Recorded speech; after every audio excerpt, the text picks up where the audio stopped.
আসসালামু আলাইকুম। একেবারে অন্যরকম একটি কাজ নিয়ে আজকে হাজির হয়েছি। আজকের এই কাজটি একদমই নরমালি কোনো সিপিইউ রিবোলিংয়ের কাজ না। দেখুন, চিঠিতে লেখাটি আপনি পড়েই হয়তো বুঝতে পেরেছেন এতক্ষণে যে এই ফোনটি আরেকটি টেকনিশিয়ানকে দেখানো হয়েছিল, আর এটি নেত্রকোনা থেকে ইমরান ভাই পাঠিয়েছিলেন। তো এই ফোনটির আসলে কাজটি আমি করেছি কয়েকদিন আগে। আমি ভিডিওটি আপনাদের সামনে নিয়ে আসবো করে আমার লেট হয়ে গেল। তো আমি ভিডিওটি নিয়ে আসলাম। মূলত 2 থেকে 3 ঘন্টা টানা কাজ করতে হয়েছে এই ফোনটিতে।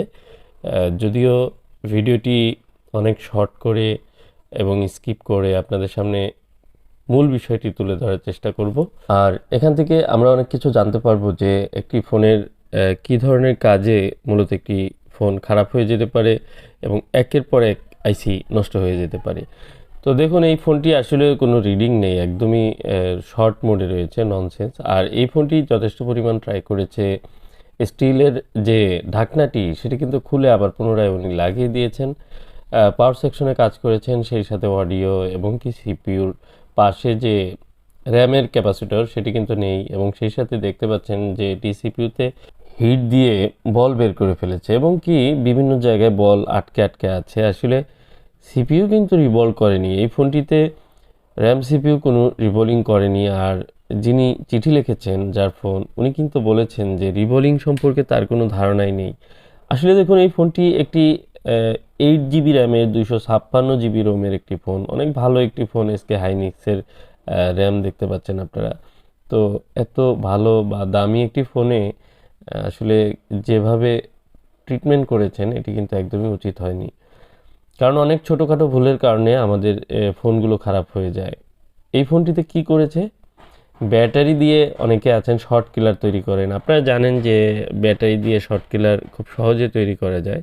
এছাড়াও কিন্তু শর্ট কিলার রয়েছে, কিনতে পাওয়া যায় যেগুলো, সেই শর্ট কিলারগুলো কিন্তু অত্যন্ত পাওয়ারফুল, এবং কি সেটির যে অ্যাপ্লাই কিভাবে করতে হবে এই বিষয়ে যদি আপনার নলেজ না থাকে তাহলে কিন্তু সমস্যার সমাধান হওয়ার চেয়ে অনেক সময় কিন্তু সমস্যা বেড়ে যেতে পারে। যেমন এই ফোনটিতে হয়েছে, এই ফোনটি মূলত এটি শর্ট দেখাচ্ছে। এই ফোনটির শর্ট সারানোর জন্য উনি কিন্তু একের পর এক শর্ট কিলার ইউজ করেছেন এবং বিভিন্ন জায়গায় উনি শর্ট কিলার ইউজ করে শর্টটি সারানোর চেষ্টা করেছেন। অ্যাকচুয়ালি বেসিক যে নলেজটি সেটি ডায়াগ্রাম যদি আপনার জানা থাকে, অথবা একটি ফোন কিভাবে আসলে ভোল্টেজ বা পাওয়ার সেকশনগুলো কাজ করে সেগুলো আপনার জানা না থাকলে, যেখানে আপনি 1 ভোল্ট ক্যারি করতে পারবে সেখানে আপনি 4 ভোল্ট দিয়ে রাখলেন, অথবা আপনি যেখানে আপনার 1.8 ভোল্টের লাইন সেখানে আপনি 4 ভোল্ট দিলেন, হাই অ্যাম্পিয়ার দিলেন। এই ধরনের কিছু ভুলের কারণে কিন্তু সেই লাইনগুলোতে বিভিন্ন আইসি শর্ট হয়ে যাওয়ার সম্ভাবনা থাকে। সেটি সিপিইউ পর্যন্ত শর্ট হতে পারে, র্যাম, সিপিইউ, ফ্ল্যাশার আইসি খারাপ হয়ে যেতে পারে, ইএমএমসি, ওএফএস এগুলো খারাপ হয়ে যেতে পারে। আর একবার যদি আইসি খারাপ হয়ে যায় এগুলো, তাহলে কিন্তু সেই কাজটিকে স্বাভাবিক পর্যায়ে নিয়ে আসা অনেক কঠিন হয়ে যায়। আরেকটি বিষয় হচ্ছে, যদি আপনার কোনো আইসির ভিতরে বলগুলো শর্ট হয়ে যায় তাহলে কিন্তু আপনি শর্ট কিলার ইউজ করে খুব একটা লাভবান হতে পারবেন না। কারণ শর্ট কিলার যখন ইউজ করবেন তখন মাদারবোর্ডের যে লেয়ারটি সেটি গরম হয়ে যাবে। বিভিন্ন 8 লেয়ার পর্যন্ত একটি মাদারবোর্ডে লাইন থাকতে পারে, সেই লেয়ারগুলোর ভিতর দিয়ে গরম হয়ে যাবে। আপনি বুঝতেই পারবেন না যে কোন আইসি বা কোথায় গরম হচ্ছে। সেক্ষেত্রে প্রথমে যখন কাজটি করবেন তখন খুব ভেবে চিন্তে আপনাকে করতে হবে। আপনি যেখানে যে লোড আপনি কনজিউম করতে পারবেন তার চেয়ে অনেক বেশি যদি আপনাকে দেওয়া হয় তাহলে কিন্তু আপনি ওভারলোডেড হয়ে যাবেন। যা হোক, আমি পাওয়ার সেকশনের স্টিলটি খুলে নিচ্ছি। যেহেতু উনি পাওয়ার সেকশনেও কাজ করেছেন, সেহেতু আমার এই সেকশনটি চেক করতে হবে। আর তার কারণ হলো যে সিপিইউ খোলার পরেও এই ফোনটির কিন্তু রিডিংটি এখনও শর্ট রয়েছে, মানে রিডিং নেই কোনো, ফুল শর্ট। তো এ ধরনের শর্টে মূলত যে ভোল্টেজ লাইনগুলো বা আইসিগুলো এগুলো খারাপ হওয়ার চান্স থাকে, যে কারণে আমি প্রথমে পাওয়ার সেকশনটি চেক করে নেব। ফুললি আমার পাওয়ারের যে ভোল্টেজগুলো সেগুলো যখন ফুলফিল না হবে ততক্ষণ পর্যন্ত এই ফোনটি কিন্তু রান হওয়ার পসিবিলিটি নেই। দেখুন, ফোনটিতে মোটামুটি সব ধরনের আইসি খুলে তারপরেও শর্ট ছাড়ে না, এরকম একটি কন্ডিশন। পরে সব শর্ট সারানোর পর আমি এই আইসিটি আমাকে চেঞ্জ করতে হচ্ছে। এটি আমি ইনস্টল করার পর আমার পাওয়ারের রেসপন্স আসে কি না সেটি আমি দেখব। কারণ হচ্ছে কিছু কিছু আইসি ছাড়া কিন্তু ফোন রান করবে না বা সেটি সেন্স পাবেন না। আর কিছু আইসি অবশ্যই আপনাকে লাগিয়ে তারপরে চেক করতে হবে পাওয়ার এসেন্সটি। আর কিছু আইসি আছে না থাকলেও আপনি পাওয়ার অন হবে বা রিডিং আপনি পাবেন। তো আমার এখন প্রসেসর নেই, র্যাম নেই, চার্জিং আইসি নেই, এবং কি ওটা সাব চার্জিং আইসি বলতে পারেন। চার্জিং আইসির পাশাপাশি অনেকগুলো পাওয়ারের কাজ করেছে, যে সাদা আইসিটি আমি ইনস্টল করলাম মাত্র। তো আর এখানে রয়েছে আরেকটি চার্জিং আইসি, এই চার্জিং আইসি থেকেও আমি এই প্রবলেম হতে পারে, যে কারণে আমি চার্জিং আইসিটি আমি চেঞ্জ করব। মূলত আইসিগুলো রিপ্লেস করার পরেও এই আইসিগুলো সব খারাপ করে ফেলছে। কিভাবে? যখনই শর্ট কিলার ইউজ করেছে একের পর এক পাওয়ারের যে আইসিগুলো এগুলো কিন্তু এফেক্টেড হয়েছে। কারণ হচ্ছে যে আগে একদমই শর্ট ছিল, যে কারণে উনি কোনো ধরনের রিডিং পাননি, পাওয়ারে কিক করলে কোনো ধরনের রেসপন্স নেই, যে কারণে একের পর উনি শর্ট কিলার ইউজ করেছেন। সম্ভবত উনি আইসি রিমুভ বা চেঞ্জ করে যে কাজ করা সেটি করেননি, যে কারণে একের পরে এক আইসিগুলো খারাপ হয়ে গেছে। আমি যখন একটি একটি করে আইসি রিমুভ করছিলাম দেখি কিছুটা শর্ট কমে, এরপর কিছুটা থেকে যায়, এরপর আরেকটি আইসি যখন আমি রিমুভ করি কিছুটা কমে, এভাবে এভাবে আমার শর্টগুলো রিমুভ করতে হয়েছে। এর মানে যে কি পরিমাণ শর্ট কিলারের ক্ষতির যে প্রভাব এটির মধ্যে পড়েছে সেটি কিন্তু আপনারা যারা কাজ করেন তারা অনুধাবন করতে পারবেন। প্রথমত যে কালো যে চার্জিং আইসিটা, এই আইসিটা কিন্তু না থাকলেও আপনার ফোনটি রান হবে এবং ইউজ করতে পারবেন, বাট এই আইসি ছাড়া চার্জিংয়ের যে লোডিং সেটি কিন্তু আপনারা পাবেন না।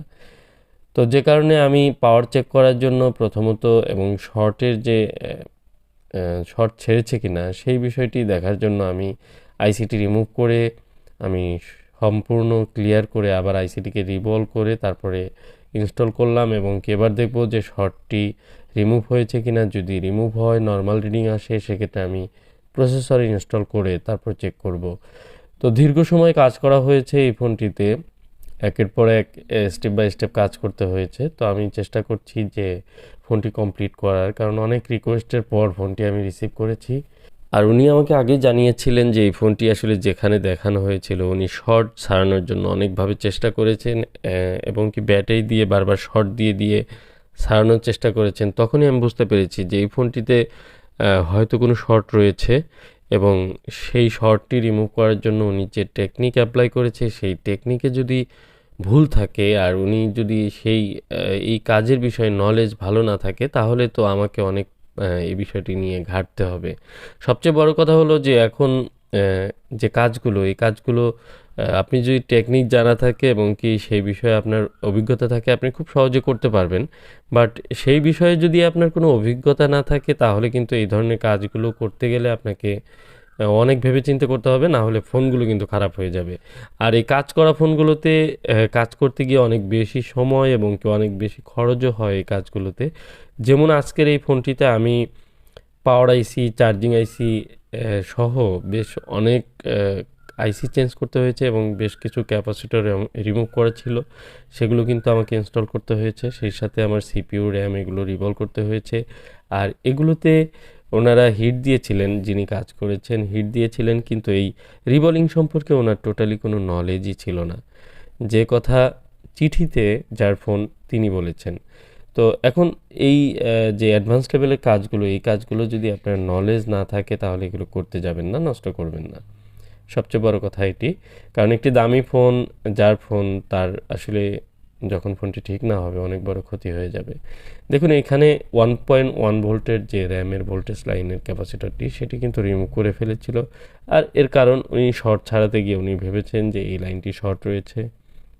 এভাবে একের পর এক উনি এই সমস্ত জায়গাতে শর্ট কিলার ইউজ করেছেন।